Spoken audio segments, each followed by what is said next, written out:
10 miles an hour with gusts up to 20 miles an hour.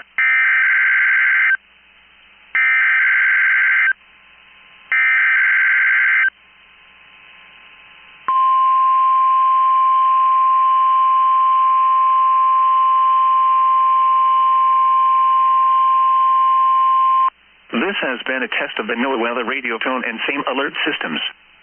This test is conducted each Wednesday at 11 a.m. Specially programmed receivers are alerted for specific watches, warnings, and advisories. In the event that severe weather is expected on Wednesday, or there is inclement weather, the test is postponed to the next fair weather day. This concludes this test of the NOAA weather radio and same alert systems.